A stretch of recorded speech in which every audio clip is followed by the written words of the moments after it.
You are now tuned in to Shotgun Sports USA, powered by Winchester. Recorded in the U.S. and streaming all over the world.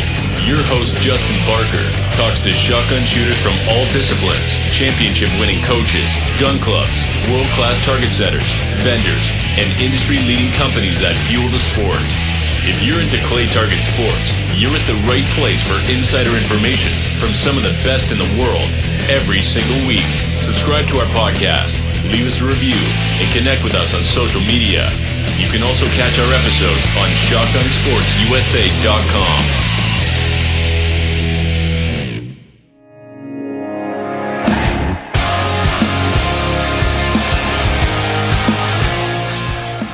Being a brand name in the clay target industry, Rick Hemingway has said, "Have you ever noticed almost all major sporting events are being run by Promatic traps?"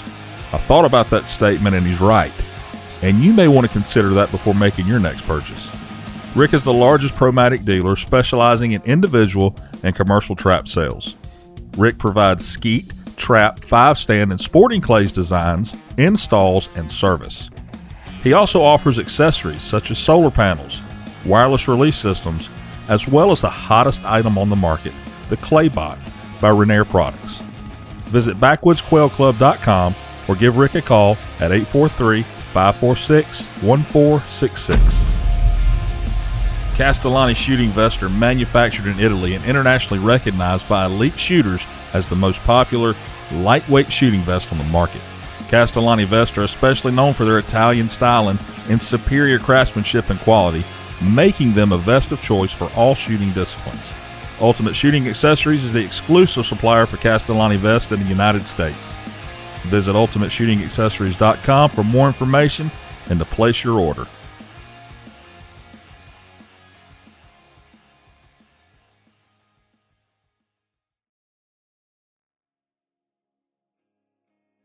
On the podcast today, I have two very successful shooters and coaches from Arizona.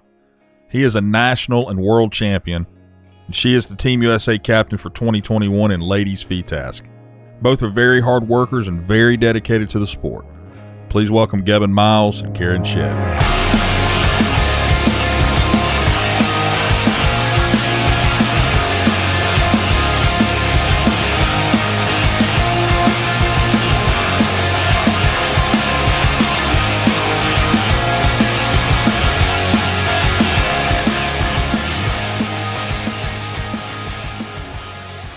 All right, welcome to the show, Gavin. I've spoken with you before, but I have not talked to Karen on a podcast. How you doing? We are doing great. Awesome. Good. I want to talk to each of you individually, and then we can kind of move into the exciting news of you two teaming up and bringing something great to clay target sports. Absolutely. That sounds good. Yeah. So, Gavin, first things first. You took some time off a couple of years ago. What was your reasoning for this time off? What did you do? Yeah, I felt like the most important thing in my life is my faith and, my relationship with God. And I really felt like I needed to almost press a reset button and grow in my relationship with the Lord. And so I had gone to Sydney, Australia for my youngest sister's graduation from Bible college. She went to Hillsong College, same place where I went as well. And when I was there, I really felt like God was telling me, hey, take a breather, take a break from life as you know it, and like come and really be devoted in your relationship with me, and I felt like I just needed to grow in some ways, and there was just some areas in my life that I knew I needed to grow, but also I didn't really ever pay attention that much when I was going to school, and because I never learned what I really wanted to learn, and so I had gone through for 2 years, really pursuing building basically like my dream shooting academy in Texas, and that just wasn't panning out the way that I was hoping, and I felt just exhausted after the 2 years of being there, and I felt like I was just getting worn down, I really needed a reset. I really needed a reset from that, I think, and so I just saw an opportunity, and I really was inspired by my sister's time there. Like she spent 3 years there, and I saw how much she grew, and her and her husband, who she met him there as well.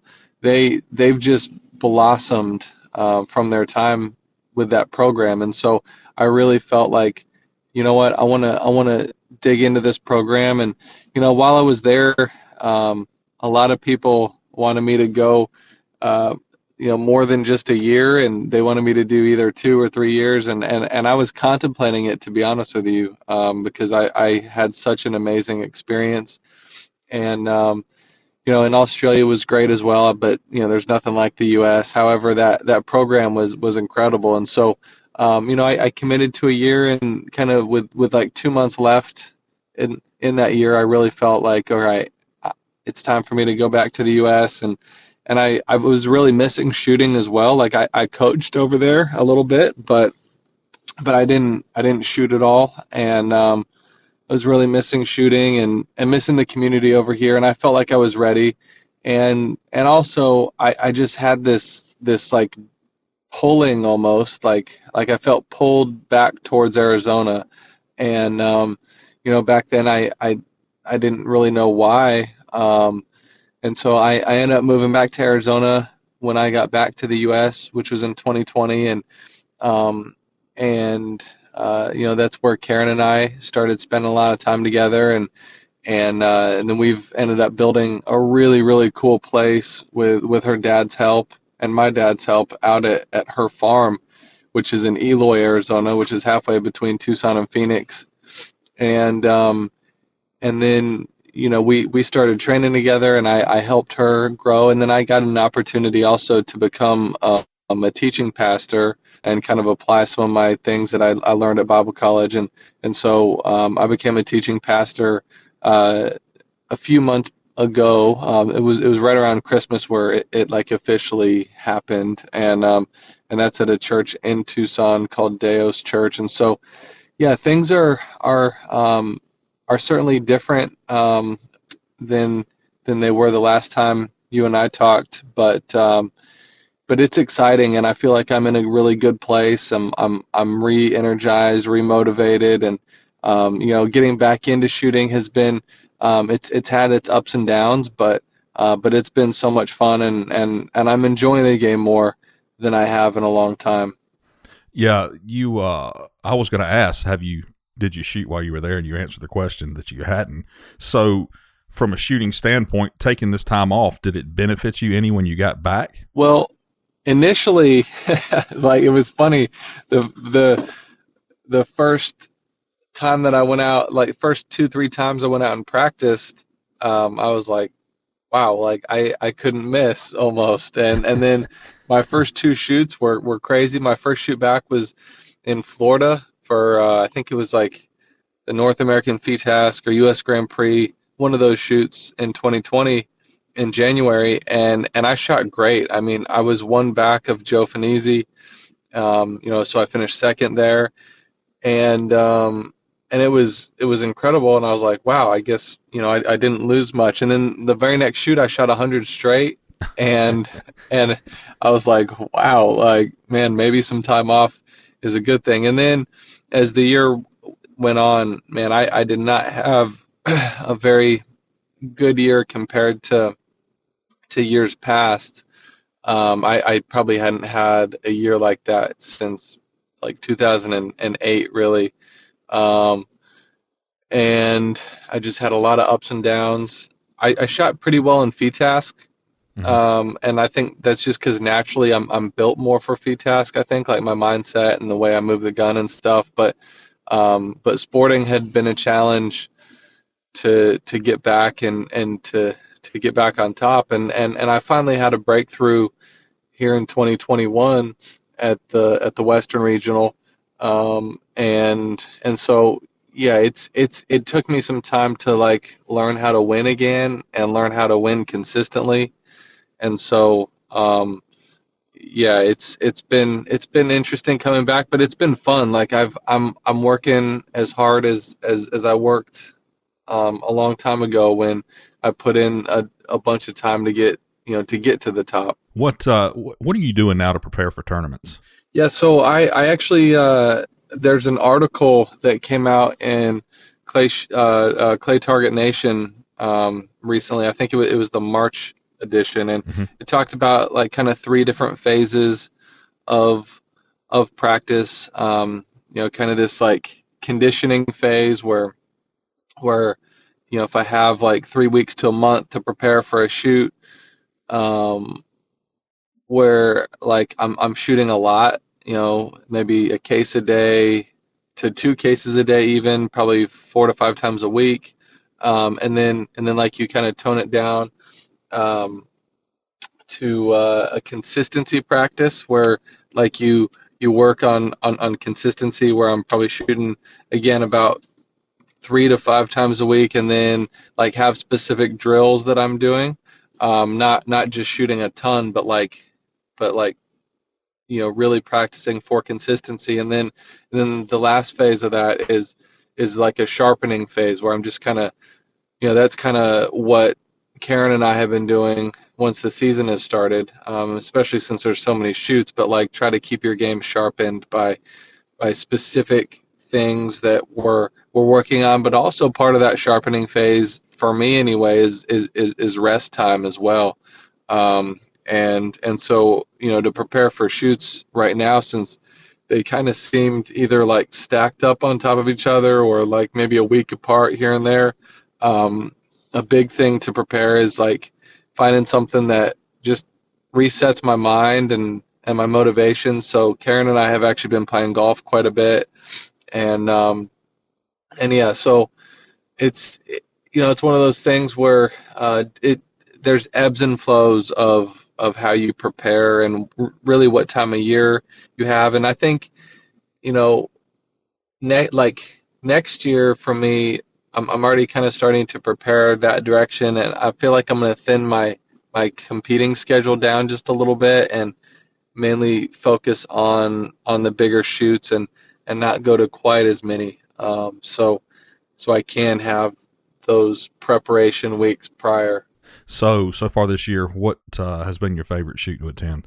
Oh man, favorite shoots to attend this year. Well, I'll tell you, I loved, even though I didn't perform that well, I loved um, the targets at the Meadows, Hmm. um, the Southeast Regional. Eric did a phenomenal job on the Beretta course and the fee task. I thought those were great. Um, we just shot the U.S. Grand Prix fee task in South Carolina, and and they were the best targets that I had shot uh, at Hermitage Farms, where Joe Canny Hmm. sets the targets, and so those were incredibly fun as well. But I mean, I always love the big shoots like Gator Cup and some others. So I've had a lot of fun at a lot of different shoots, but I think so far, yeah, I'd have to say the Southeast Regional, with Eric's target specifically. Yeah. There were some difficult targets, but they were different, and that's what I liked about them. Yeah. Yeah. So, what goals do you have set for the year? Well, some of the goals I have are to shoot at a high level consistently. Long-term goals for me, like I would love to um, win a couple of the majors that I haven't won yet. So, I've not won a U.S. Open and I've not won a World English. Hmm. And, if that happens this year, awesome. But like, those are kind of long-term goals that I feel like if you have your shorter term goals, those things will happen. And so, for me is kind of, I guess, like relearning consistency in competition mode and just getting back towards the top. Like if I can get back towards the top and shoot consistently at a high level, the wins are going to happen, and I'm really close. So it's it's one of those things where I'm just going to keep enjoying it, keep having fun, keep trying to perfect the process, and perfect my mindset, perfect my move, and just keep getting better. And one of the things that is also my goal is my investment into some of my students shooting and seeing students rise to a high level as well, and especially Karen. So Karen and I are obviously dating, but I also really have a lot of um, I just I want to see her succeed as well, and so one of my biggest goals is just helping her succeed as much as I can as well, and that's pretty gratifying for sure. Right. Well, Karen, I've now met you and I've actually shot with you, and you're pretty Yes, amazing. sir. You're pretty amazing to watch. Oh, thank you. So, I mean, everything from your setup to your execution of the shot, your attitude are all exceptional. So, I know you've been shooting for a while, but it seems like now your career's launched and you're consistently at the top of the leaderboard. Well, thank you. I really appreciate that. Yeah, so I've been shooting, a shotgun since I was 9. But really got into the game, sporting clays, about 4 years ago. And I was actually originally getting lessons from Gavin's dad, Tim, Mm-hmm. and loved it. And he was, it's an hour drive for me from my house to Tucson, and I only went to school Monday to Thursday. So on Fridays, I'd drive up and shoot with Tim, and that was really important and fundamental, I guess. Mm-hmm. And like I learned a whole bunch from Tim. But then, like Gebben was telling us about like his college experience and everything. Gebben came back, and then COVID hit, and Tim was like, "Well, Gebben, why don't you train with Karen a little bit?" And so we started training, and COVID hit, so no shoots were going on. So we were able to practice like 5, 6 times a week. And what I really learned from Gebben was just like what it takes to win, I guess, what it takes to compete. Because I understood fundamentals, and obviously we still had a lot of work to do because you're never perfect. But I was really able to try to form my game after him, and it's kind of funny, but how I became literally like the female version of Gebben. Yeah, yeah. But which is cool, I get that comment quite a bit. But I was just able to really watch him and understand everything that we were doing, and it clicked. It was weird. It clicked. Like the first shoot we went to in Chicago last year, we shot task, and it was a tough task, and I didn't think I shot super great. I was like, okay, that's all right. Like I was just going out there trying to do my job, and at the end of the shoot, I honestly wasn't paying attention to standings at all. Mm-hmm. But Gavin's like, he came and he dumped like ice on me, after the end, because that was that was the first ladies win that I'd ever had. Yeah.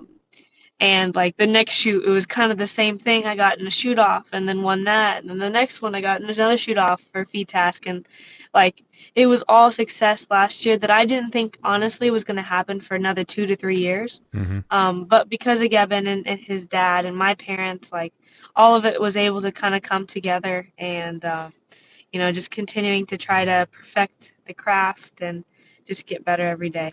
Was it your goal when you started to be heading in the direction you're going now? Yes. Okay. Yes. So one of the first days that Gavin and I worked together, and we were at my house training, and we invited him and his dad to stay for dinner, and Gavin asked me, "Hey, Karen, where do you see yourself going? What are your goals?" Well, before I even had the chance to answer, my mom goes, "Well, Gavin, she wants to be like you," which was a true statement. I really do love this game so much, Mm-hmm. and want to reach those cool and impossible goals. Right. Well, you're now, correct me if I'm wrong, the captain of Team USA Ladies FITAS for 21, right? Yes, sir. All right. So you're talking about everything you've done to get up here to where you're at. What dedication did it take? Is it practicing every day? Is it focusing on this 100% of your time? What did it take to achieve ladies captain? Well, first off, like you have to have the goal, and once I knew what it took, I love working hard. That's one thing that you kind of have to enjoy because it's not easy. So, like, it took just hard, good work though. You can't go out and shoot every day and not if you don't have the right mindset going into it, it's not going to do you much good. So you have to be able to keep that mindset in mind, and then be able to apply what you've learned to just continue to work hard. Yeah, you both shoot so many tournaments. I was thinking when Gebben was talking about this earlier. When do you have time to practice, and or do you just consider a tournament your practice?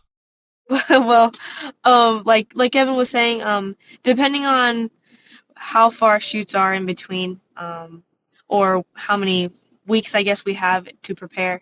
So if we have like the 3 weeks, we're training quite a bit, like 4 or 5 times a week, Mm-hmm. a case a day or something. And sometimes it's a little bit less than a case. It just kind of depends on the way the day's going, what targets you're working on, what moves, all that kind of stuff. And sometimes everything's just going really great and you don't have to burn up a case or two. But then when shoots are really close together, we just really try to find at least maybe like a day a week. Sometimes not even, but we're still kind of always mentally preparing, and kind of visualizing ourselves being there, and doing our jobs. But I guess during the tournament, the side events are more of a warm up, Mm-hmm. and then we're kind of really focusing on the fee task, and those shoots like that. But yeah, I guess that's kind of the warm up, the training per se. We're not necessarily just drilling a target, but we're still working on our game. You mentioned visualizing, I guess, is what you're talking about when you're not at a tournament or not shooting. You kind of sit there and imagine yourself breaking targets. Yeah, I mean, we've been on the road. We drove from Arizona to Texas and shot the Texas State shoot. And then from Texas, we drove to Georgia and shot the regional. And then we flew back home for a little bit. But then once we flew back into Georgia, we drove up to South Carolina for the fee task Mm-hmm. shoot last weekend. And then after that shoot, Sunday we took off and we headed up here to Jersey. So there's a lot of driving time, right? Right. And necessarily, I'm not, you listen to music, you do the typical road trip stuff. But what I also kind of like to do is just, you're going through and you're seeing so many different backgrounds and elevation changes. So in a way, I'm just kind of imagining having a tournament there. Like visualizing myself making good moves, shooting the targets, and having fun as well. Yeah. It's good. Yeah. Gebben, do you do the same thing? Yeah. When I was younger, I heard Wendell Cherry talking about that, visualizing, just, shooting well and visualizing shooting all types of different targets, especially targets that he struggled with, he talked about. And so I've applied that to some degree since then. And I mean, I heard him say that when I was pretty young. I was probably 17 or so. And so, yeah, like, that's one thing that, for example, like when I was training for the first Dubai shoot, I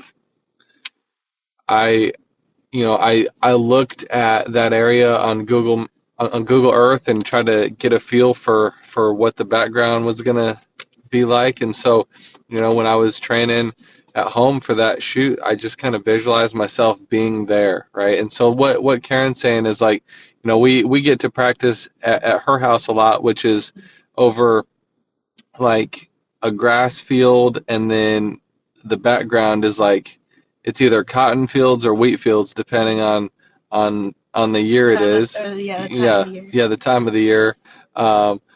And so we've got these big open spaces, right? And then in Tucson we've got like a lot of desert background where it's the short shrubs and small trees everywhere and stuff.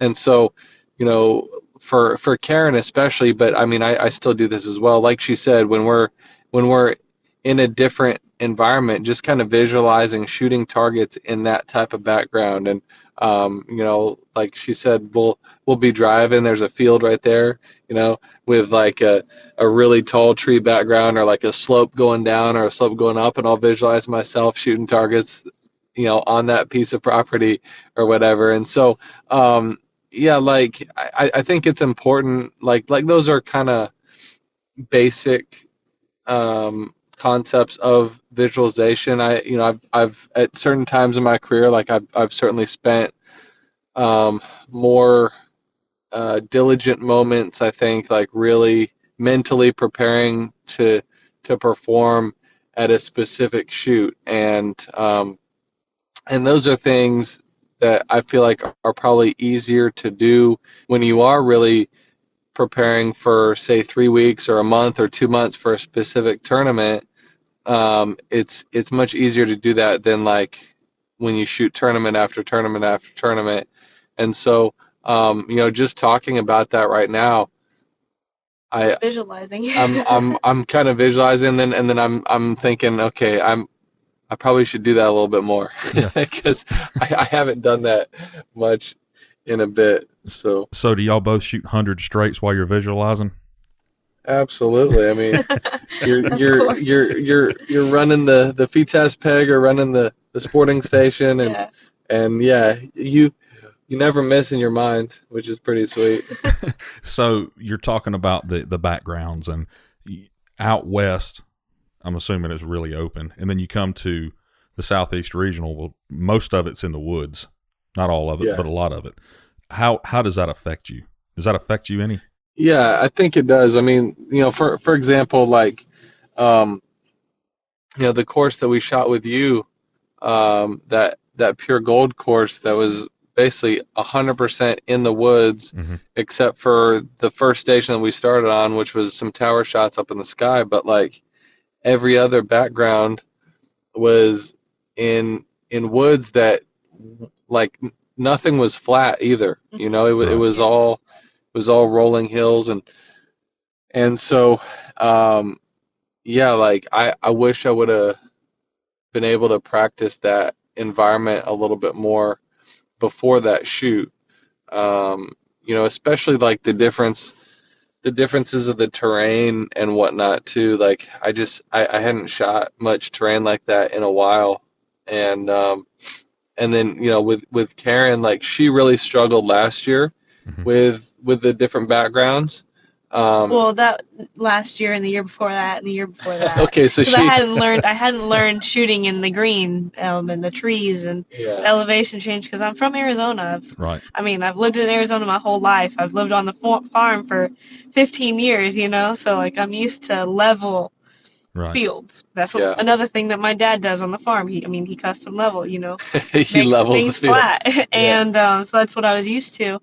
And I was used to stuff up in the sky, and every shoot that I'd go to in the green, I'd never have connection. I'd shoot a target and be completely confused on where I missed because I just couldn't read it. And last year we went up to I forget every time. It was the Northeast Regional Yes, at at Hopkins, and she really Hopkins. struggled And in the woods. And I missed 32 targets, and and about half of the stations were out in the open over a field, and then half of the stations were in the thick woods. And I only missed two out in the open. It was a pair that I'd never seen before, and I dutched the first pair, and then I ran it out. And then I missed the other 30 in the woods, and I just, I couldn't get the feel. So we were able to stop somewhere in Tennessee and train on it, and I was able to learn it a little bit. So every time I'm still learning, but it continues to get better and better, and feel a little bit more comfortable every time. Yeah. You're talking about your place out there that you train at. Kind of tell me more about that place. So we live up I live on a farm 8 miles south of Eloy. So Eloy is just a little tiny town halfway between Phoenix and Tucson. If you blink, you're gonna miss it. That's how small it is. But so we live 8 miles south, and my dad has about 1,500 acres of his own, kind of scattered around. Our home place is probably around um, 3 to 4, probably 400 acres. Mm-hmm. And my dad has a shop yard. Then we have our house. And when I was shooting in the SCTP, my dad actually built me a trap house and a skeet house. So that's what I had for a long time. And then before Gavin and I started working together last year, my dad had purchased eight um, 8 machines for like a little bit of a sporting clays. Mm-hmm. And I shot that for about like 2 years, so or 3 years, something like that. And didn't really shoot on it a whole bunch, but did, and I'd go to Tucson. But then now my dad has added a few more machines. And then Gebben is sponsored by Laporte, so he gets 10 machines, and he brought them down to my house. So we now have 26 machines down there. We also have an 80-foot tower and a 60-foot tower, and we have the ability to move around wherever we want to set really anything that we would like. And my dad also planted about 100 yards long, 50 yards wide grass, and then he also planted 20 trees or something like that, because I was like, man, Dad, I wish there was somewhere to train in the green in Arizona. Well, he goes, well, I can plant some grass and some trees, and my dad jokes around all the time, so I don't know whether to take him seriously or not. And sure enough, we were on the road last year, and a week later I get this video in our group text message, and he's leveled out the field, and he's planted some grass and some trees. So we have that as well at the house. Yeah, I mean, it's pretty amazing. Like, so we actually have, including the trap and skeet fields, we have 28 machines that we can practice on. My dad's given us a couple more machines too, and so, the cool thing is, like, her dad had bought mech machines, and then my dad gave us some Promatics, and then I'm sponsored by Laporte, so we've got a mix of different machines as well.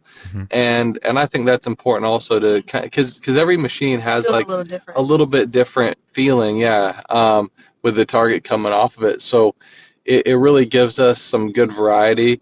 And then we also have this really cool mobile shade cover that I designed, and then my dad built it, and it's really neat because, like, we can move it wherever around the field that we want to, and always shoot in the shade. And most of the time, from say like November through March, it's pretty nice, and you don't really need it. But definitely need it during the summer. Yeah, this time of year, starting in like April, May, it starts getting a little bit warmer. And we had a student fly out there last week, and it was 98 to 100 degrees, but shooting in that shade cover, he's like, man, this is amazing. And he said that it felt like 80 up in New Jersey when it was 100 there, and if we didn't have that shade cover, it would have been unbearable. So it's really awesome that we've got that set up, and we can literally practice all year round,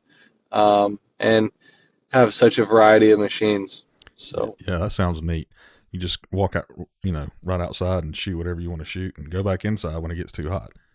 Exactly. Yeah, it's awesome. And we also do have some lights, we can shoot during the summer at night as well. At nighttime, which is pretty awesome. Yeah, y'all still practicing for that PSCA, aren't you? We wish. Karen unfortunately never got to experience that. I came into the game the year after they stopped everything. Yeah. The PSCA, so hopefully one day. So, Karen, what kind of advice can you give to women in this sport that aspire to be at the top of the game? Well, it's a male dominant sport, but ladies can do it too. The ladies now in this sport are just proving it more and more and more that, hey, we can compete with the guys. So just to work hard and have fun and get the group of people around you that can help you and want to see you do well. And just keep working at it. And Winchester is giving ladies a really good opportunity right now with the Winchester's Lady Cup. Something that's a big goal for me this year. And I'm so thankful for the opportunity. I was able to get it in the Western Regional, which was awesome. But that is something that hopefully will encourage more women to shoot in the sport, and kind of give them something to shoot for, I guess. That's right. You got a little, other than having fun, having a little bit of something. Yeah, you got a little piece of it at the Southeast Regional too, didn't you? Yes, sir. I did. I thought you did. Yeah. The guns built for women. I wanted to ask you this question. They have guns they specifically make for women. Do you feel that there's an advantage in these? So I actually, personally, I don't know how to necessarily answer that question. I shoot a K80 Pro Sporter that's set up just like Gebben, so it's about 9.2 pounds. So it's one of the heavier guns for Right. ladies, and the stock, I'm actually using Gebben's old stock. But I have heard quite a bit of good things for ladies, and because, we're built a little bit different, and some things will benefit more. So I know Krieghoff came out with the K20 Mhm. and the ladies model, and I picked it up when I was there, and it felt great. So yeah, like I think it definitely can be beneficial for the lady shooter. Yeah. Speaking of that, I'm going to ask both of you these questions and see what your answers are. You talked about the pro sporter. You both shoot high rib guns. And I know you get asked this question all the time, but why do you shoot them and what benefits do you see in them? Yeah, well, um, the reason why I shoot it, so a little background behind it. So I switched from Perazzi to Krieghoff. I wasn't sponsored by Perazzi, but Krieghoff, but I was shooting it before I shot for Krieghoff. And when they asked me to shoot for them, they had, like, I wanted to shoot their 34-inch gun, and they had just discontinued that. And they were like, well, we would love for you to try both of our guns that we have out now, which at the time was their regular standard sporting, Mm-hmm. their low rib, and then they had just come out with the pro sporter. And so I spent 3 days really demoing both of those guns at every type of target that you can imagine. And I really wanted to understand how both guns felt with connecting on every type of target, whether it was, a trap target, going away, coming at you, crossing, going, a teal, chandelles, towers, targets below your feet, way above you, all of it. And for me, um, I didn't see um, I didn't see any disadvantages at all with the higher rib, and I only saw and felt advantages. Like I felt like everything from under my gun, everything that was going like up and away was so much easier for me to connect with. Like I could just see it better. And also Krieghoff has a little bit fatter barrels than I was used to with the Perazzi, and getting my eyes up above those barrels was more beneficial for me, Mm-hmm. changing from Perazzi to Krieghoff. And also there's less perceived recoil with the higher rib, and it's very slight. I mean, it'd be like the difference between shooting, you know like a 1200 and maybe like an 1180 or something. Right. So it's Yeah. very, very uh small as far as the difference. But I felt a little bit less recoil. And so I was like, I don't see any disadvantages for this. And I know the people that talk down towards high ribs can say a lot of different things and whatnot, but I think the only people that have struggled with a high rib are the people that focus more on the rib and more on the gun than they do on the target. And if you just have to take the concept, like the basic fundamental concepts, looking at the bird, and you know just shoot the bird. And for me, like, I saw no disadvantages for the high rib. So those advantages that I felt are kind of the reason why I shoot the high rib. And it's clicked for me. And Karen doesn't really know anything else. I mean, Yeah. No. she actually has a really, well, she has a lot different story than me, but she shot Perazzi right before she shot Krieghoff as well, and then jumped right into a pro sporter. And like that's what she's had all of her success with. Yeah, even when I was younger and just shooting like the trap and skeet, like my little 20 gauge Browning, I had a high rib on it. I actually had, so I had braces, and I had to it was all messed up, and I had to have giant springs, and I was still competing. And when I'd go to shoot, if I'd call for the bird, and like my mouth would kind of be open, and the recoil would cause those springs to kind of pinch a little bit. So to get out of that habit, it was horrible. But to get out of that habit, I started kind of putting the gun way lower. So then we added a little we made a high rib for that gun. So then I got used to shooting like that because I had to have braces for 2.5 years. So then once I graduated from my 20 gauge and went into 12, which was my Protzi, I was like, I'm used to a high rib, so that's what I'm gonna shoot. So that I did that, and then when I went from Protzi to my Pro Sporter, like I didn't even give it a second thought to do the flat or the high rib. Like I just automatically was like, okay, Tim found me a Pro Sporter, and I was like, sweet, I'm ready to go. So I'm That's not. interesting. I don't really have the feeling of what the flat rib feels like. I've just always felt so great with the high rib and feeling the connection and seeing the target. That's interesting. To further comment on that, Sheikh Ahmed Al Maktoum, who won the Olympics in double trap one year, and then he's the one that put on the big shoots in Dubai in 2014 and 2015. Like, he told me after the 2014 shoot, I got to spend some time with him, and he told me he thinks everyone in every discipline of clay target shooting should shoot a slightly elevated rib, just because it does allow better vision on the target. And he's like, if you don't shoot an elevated rib, you've got to have such a high shooting gun to get your eyes away from that rib. And I mean, both Karen and I love to shoot high shooting guns. I mean, our eyes are already above, the higher rib, more than most shooters. But that's something that he and I had talked about a little bit, and he just, he kind of confirmed what I had believed in for the previous 5 years, and he told me that he actually,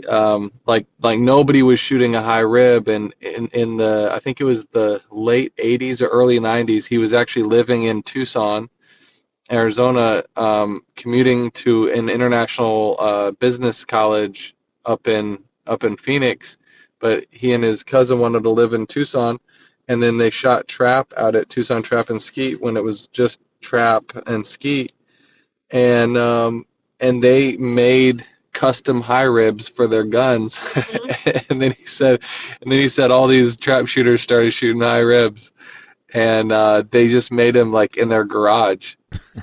And anyway, so it's interesting, and I mean, I'm sure Karen and I could shoot either high rib or flat rib, but with the advantages that I've experienced, and a lot of other people have too. I mean, I'm not gonna let certain opinions cause me to change guns. Yeah, you've been successful with them, both of you have. So why change? Yes, sir. Between the two of you, who pushes who? I think it's. Is it equal? I think it's pretty the same. It's but pretty equal. I feel like I pushed her a lot in the beginning, and just because I saw how good she could be, and she hadn't really had like she was talking about earlier, like my dad was really working on like the fundamentals with her, and like getting her basics down, and so she hadn't really, I think she wasn't ready to be pushed to the highest level before that, probably. And so when we started working together consistently, it took a few months, probably 4 months or so of working together, until I started to really push her and say, all right, like let's step the game up a little bit. Let's elevate your game. And so I think she's kind of learning how to push me as well. And I think as we both continue to grow in our relationship, and then also grow as shooters, I feel like we'll be able to learn how to push each other in better ways. But it's certainly like shooting with her has given me like a fresh wind in my sails, so to speak.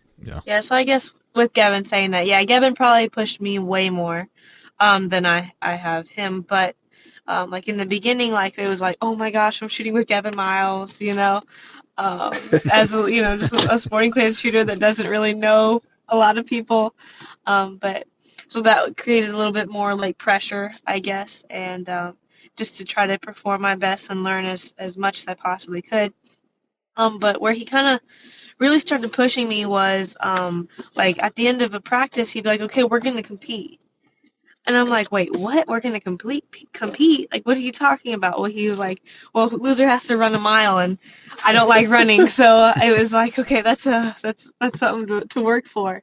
But so we did that, and like I lost quite a few in a row in the beginning, but we still would keep on doing it, and I can tell you that I ran a lot of miles and did a lot of punishments, I guess, in a way. Yeah. But that was okay. But then like there was a time where like I started getting pretty close. I lost probably like 7 in a row just by one shot. So like I was really close, and I was like, oh man, I'm right there.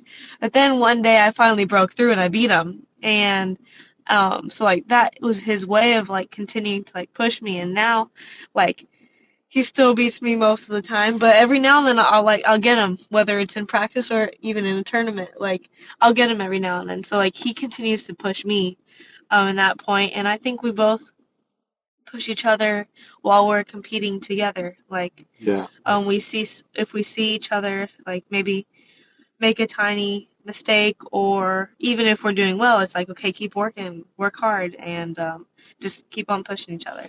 Yeah. Both of you are in great shape, and I know Gavin, you've posted about that a few times, being in the gym. How much of your physical state and then your mental state affect your success? For me, I noticed this earlier last year. I started going. I never really worked out beforehand. Just when you're in grade school and you're running around the playground, that was the cardio that I got in. But but I started working out and going to the gym, and I started noticing like obviously a difference in my physical appearance and the way I was feeling. But then it kind of started to grow into later in the year, like when shooting was coming more of the career and the job.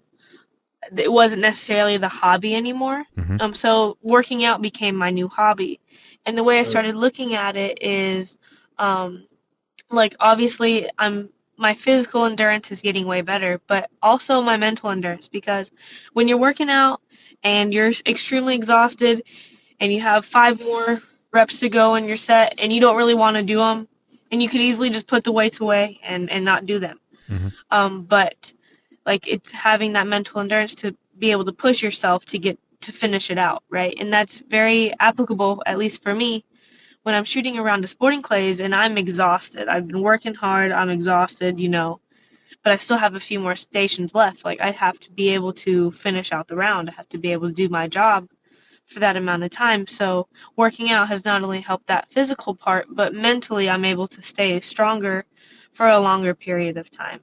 Yeah. That's great. Yep. I'm sure Gavin's answer is about the same. Yeah, I don't think I could add too much more. That's pretty good. And I enjoy it too. Like I think it's so much fun to push myself, see how much I can lift, or just kind of test like that. So it helps when you can really enjoy it and make it fun too. Like one thing I love about sporting clays is it changes all the time, right? You're not shooting the same targets over and over again. But again, that's fine too if that's what you enjoy. But for me, it's not what I love. So having the ability to change it up, well, working out's the same thing for me. Like there's so many different workouts you can do to keep it fun and interesting and push yourself in that way as well. Yeah. Yeah. Before we move on, I want to talk about your Sporting Clays Academy, but I want to ask you one more question.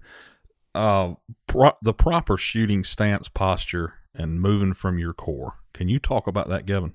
Yeah, absolutely. So, if you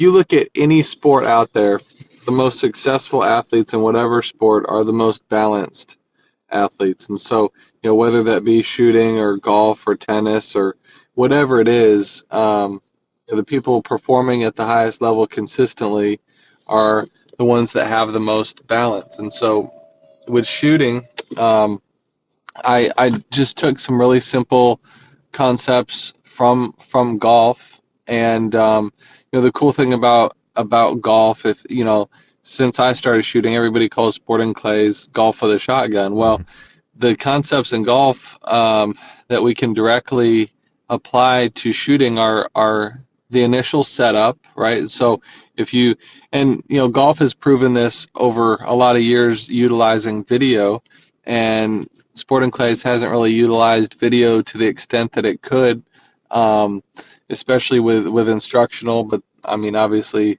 also with like televising and whatnot. But with the instructional content, yeah, if you basically have a stance where you feel athletic, and everybody's natural feet position is slightly different. So for Karen and I, if we're just kind of standing there talking to somebody, or we're say like we're gonna feel like we could jump, our feet are pretty straightforward. Like some people, their feet naturally go out a little bit, like their toes point out, maybe say 5 or 10 degrees or so.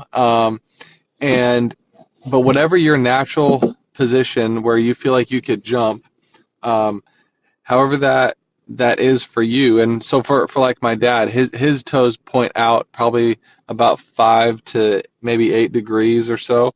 And so anyway, if you feel like you could jump, that's going to be putting your stance in the proper alignment. Now, as far as how you're aligned to your actual break point, you take your balance stance, and then if you're right-handed, visualize a line going from your right heel through your left big toe, and that's your break point. And then it's vice versa if you're left-handed. So you visualize a line going from your left heel through your right big toe, and that's your break point. And then as far as posture goes, if so again, like I kind of bring that jumping analogy, and if you feel like you can jump, you're going to be in good posture. So you kind of roll your hips back slightly, your shoulders come forward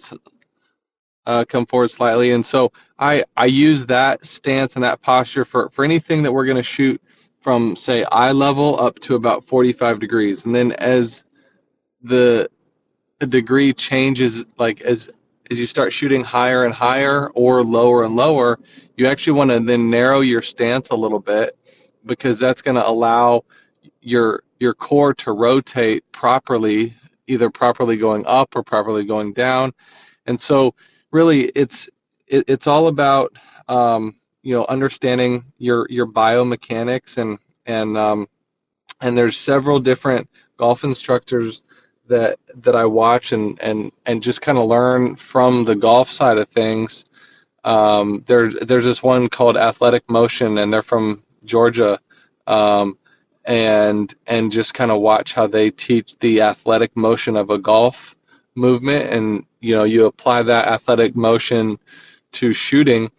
Karen and I see so many shooters leaning way too far forward, having way too much weight on their front foot, and then their hands get too fast. And I mean, we fall victim to that as well. Like we just, because of gravity, like we naturally want to lean forward a little bit, and because sporting clays is based off of hunting, and we want to be aggressive when we hunt. But if you're out of balance, and especially if you're leaning too far forward, your hands are just going to be way too fast, and consequently you're going to experience more recoil with a gun as well. Like if you have too much weight in your front foot, that's going to breed tension, and that tension is going to go up through the front side of your body. So if you're right-handed, it'll be too much tension on the left side of your body, and then your grip will be too tight, and then you'll experience recoil into your hand, and especially then if both hands get too tight, then you're going to experience it into your face, and so it's kind of this like vicious cycle. If you don't have balance or posture, you're going to experience not only disconnection with the target, but more recoil than you should as well. And so if you are balanced, and you have soft hands and you're able to move out of your core, and everybody has a different neutral as far as like what feels the best for them. So I mean, there's some top shooters that appear to lean way forward, but if you actually study how their body is moving as far forward as your body leans. So take Corey Cruz for example. So his upper body leans pretty far forward, but his lower body angles way backwards. So as far as his upper body's leaning forward, his lower body's angled that far backwards. And if you just took that, if you took like a picture of him and put a straight line down, on his backside and showed like his upper body angle and his lower body angle are probably the exact same. And so anyway, all that being said, I could talk about that for a long time, and we have a lot of that information on our Sporting Clays Academy subscription site. But yeah, it's really important to have a balanced posture, balanced stance, so that we can rotate, and I know one of your good friends, Tom C.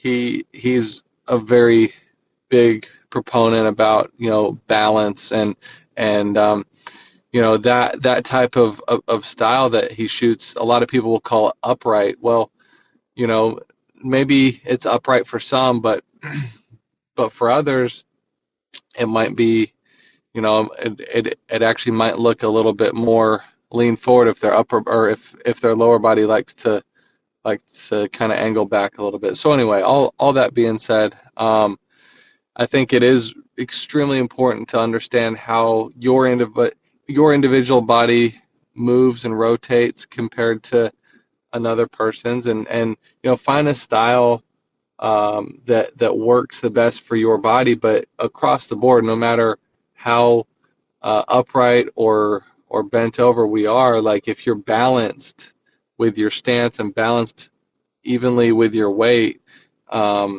you're going to be successful. Yep. There's a reason I asked that question, because I knew that you would cover that in your new Sporting Clays Academy. And yes, sir. That's just, I'm sure, a bit of what's really in this Sporting Clays Academy. Tell me a little bit about this. Yeah. So currently we actually have 58. Actually, maybe I think 59 videos as of this morning.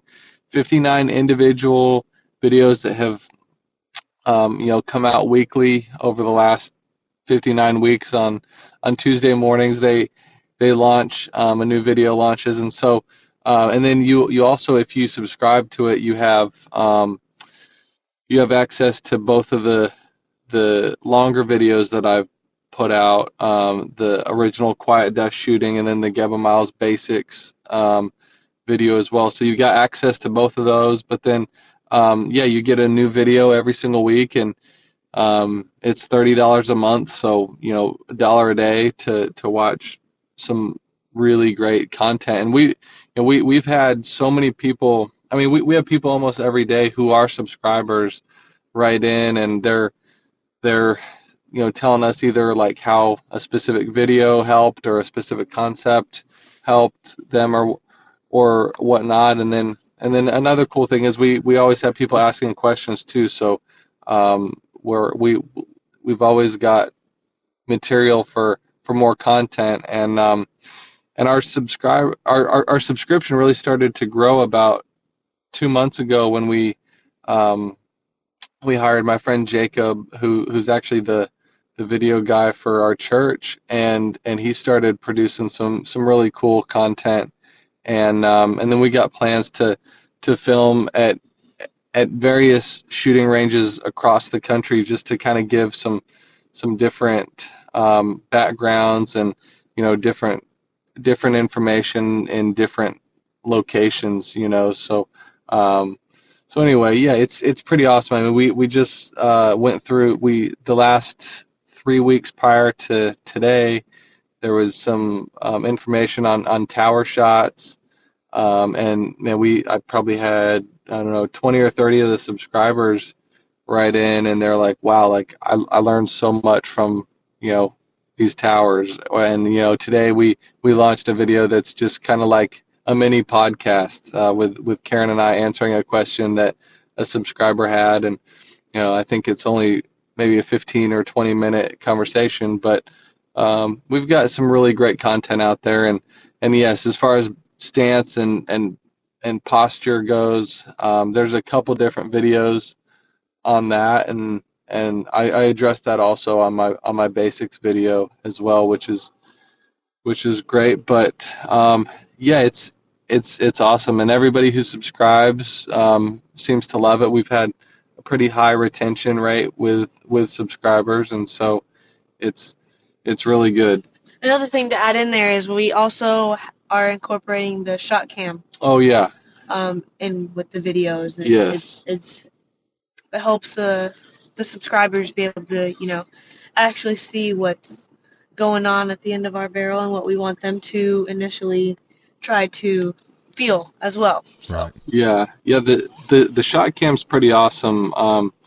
We started using the shot cam about a month ago, and we're really happy with the content that it's producing, and it's pretty awesome. I mean, it gives you, and the way that we've edited it into the videos, it really gives the student more access to really understand what we're feeling and what we're looking at.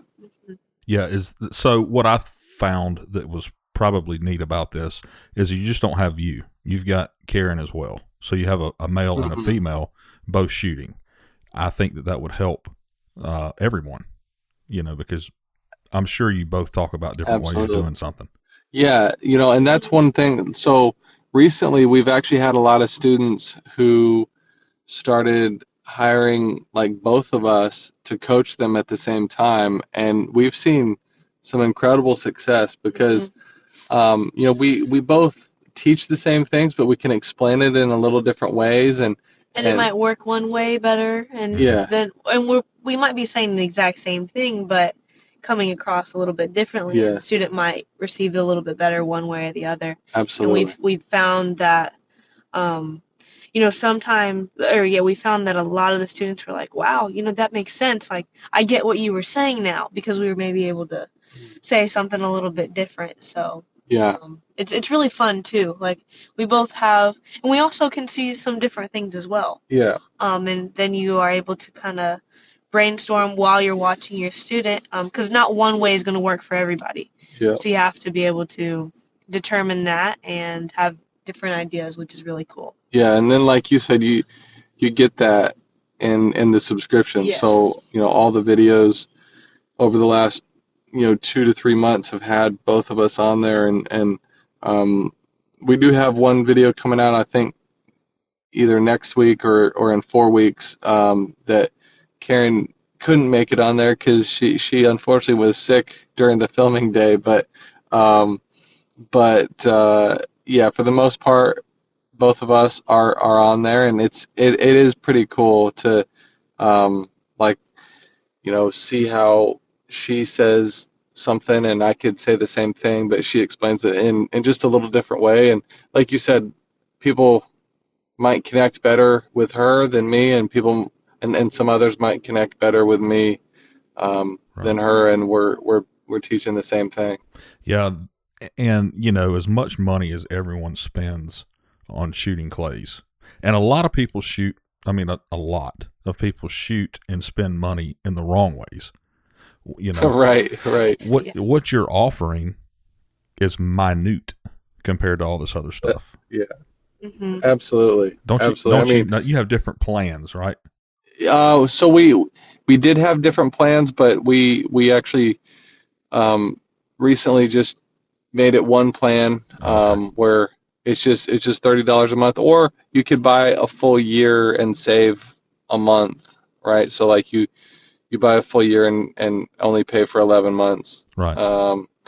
But yeah, so those are kind of the two options on that, and of course, if people didn't want to subscribe, you can still get both the DVDs on that site as well if you would rather just do that. But yeah, like you said, people spend a lot of money in sporting clays, and with this Sporting Clays Academy, I mean, it's just, like, for example, my dad is actually a subscriber. It's $30 a month, and I was like, hey, you don't have to pay this, and he's like, no, Gavin, I want to pay it. It's $30 a month, and he's like, one, I want to support you, but two, like, I'm really learning a lot from these videos, and he's actually probably the first one every single Tuesday morning. It releases, I think, at 5 or 6 a.m. West Coast time, and so he's on his way to work, and every Tuesday morning he's the very first one to watch those typically, and so it's kind of cool. He's kind of the first one that gives me feedback every week. Yeah. Well, it's a pretty neat idea. I mean, I want to say you're probably the only one doing this. I might be wrong, but I haven't seen it yet. As you know, well, thank you. I think it's really neat. The it. shot cam, I think, is a big help also with people wanting to see the leads. How much did he put on that 50-yard target? You can see it. Exactly. Yes, sir. So yeah, and we've got a cool project coming with shot cam as well. We're actually filming some stuff like for them specifically, and while we're out there, we'll probably have our video guy come too and film some stuff separate. But yeah, shot cam has some really cool content coming out in the near future. Yeah. So what does your schedules look like? I know you're at the Northeast right now. What does your schedules look like for the rest of the year? Yeah, we're gonna continue to do the rest of the regionals, and then we've got the U.S. Open, and then the World English and the World PTASC,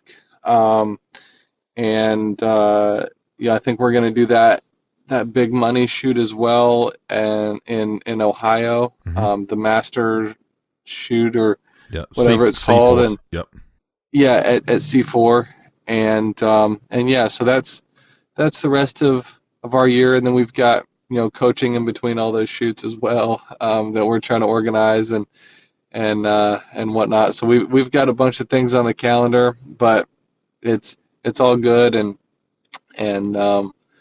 it's a lot of fun, and it's really cool to be able to do this together. Like I used to travel with my dad all the time, and then he stopped traveling as much because work just got real busy for him, and so for a lot of years I was just traveling kind of by myself, and now Karen and I are traveling together, and it's really fun. I mean, it's certainly something that it makes going to these shoots a lot more enjoyable. Oh, I'm sure. So you both have sponsors. Anybody you want to shout out? Yeah, I mean, I'll start, and then Karen can right. finish. So I mean, so my gun company and kind of my top sponsor is Krieghoff. They support me so much. They were kind of the first big company to give me a shot, and I've been with them since 2009. They actually just finished a new custom stock for me, and I'm so thrilled with this thing. I mean, I shot the first tournament was at the U.S. Grand Prix last week with it, and it was just amazing. So Krieghoff, and then BNP is the ammo that goes in the Krieghoff, which is pretty awesome. They very much support me, and the cool thing is they support both of us. So so that's been really, really neat. And then Laporte helps me out with machines, and that's awesome. And then Mueller has been with me with chokes for a long time, since 2012. And I guess I've been with Laporte probably since 2015, I guess, as well, and then BNP 2017. But then we both actually just got picked up by Shot Cam and the Ultimate Shooting Accessories with Castellani as well, and so we really have enjoyed getting to know those two companies, and all of our sponsors have just treated us amazingly. So we're really thankful for everybody. Yeah. So for me, last year Krieghoff picked me up, and they were my first official sponsor, and which was really awesome. I was like completely like stoked. It was awesome. It was Right. unexpected at the time, and I was just extremely grateful for that. And then my second sponsor was BMP, and that was signing for this year, which is again extremely awesome. I'm extremely grateful for things to come with them. We just got done with a really cool photo shoot with them last week in Dallas. So there'll be some really cool podcasts and things like that coming out with them. So it's really exciting. And also, like Gavin said, Ultimate Shooting Accessories just picked us both up, which is also exciting. I got my first Team USA vest a couple weeks ago in Texas, so I was like, oh my gosh, let's go! I was gonna bring that up, Karen. I was gonna bring that up. I was when I first got into sporting clays, I was like, oh my gosh, Dad, look at how cool those vests are. I'm like, I want one of those one day. And so when I was able to get it, I was like, that was in a way one of those dreams come true. Yeah. So and the vests are just absolutely amazing to shoot in anyway. And then ShotCam, being able to help us with our recording and our subscription site, it's really cool. And then obviously, my dad and the farm and stuff, which is another sponsor. So it's really good.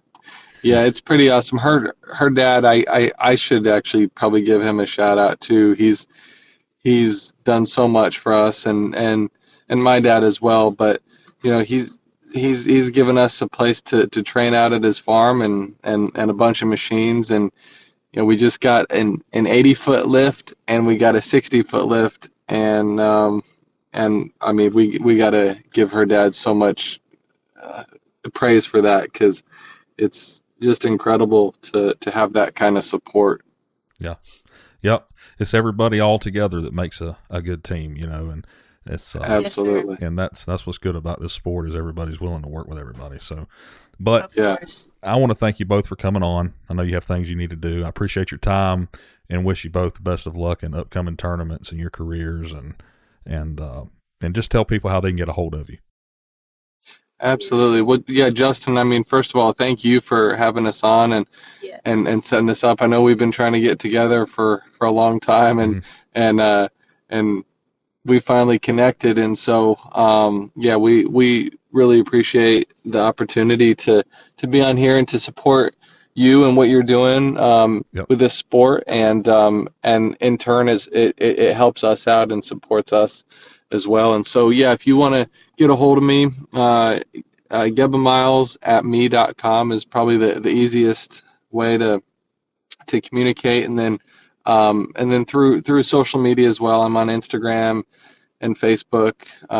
Just type in Gebben Miles, and as far as booking goes, if you want to book either one of us for lessons or speaking engagements or whatever it might be, just send me an email. Again, Gebben Miles, GEBBENMILES @me.com, and I'll set that up. So, but we really appreciate it, and thank you so much, Justin. Thank you so much, Justin. We really enjoyed it. It was great questions, and we were glad to be able to help with this, and what, like Gavin said, what you're doing is awesome, to be able to share information with all the shooters, and that we just to grow the sport. So it's awesome. Yeah. Well, thank you guys.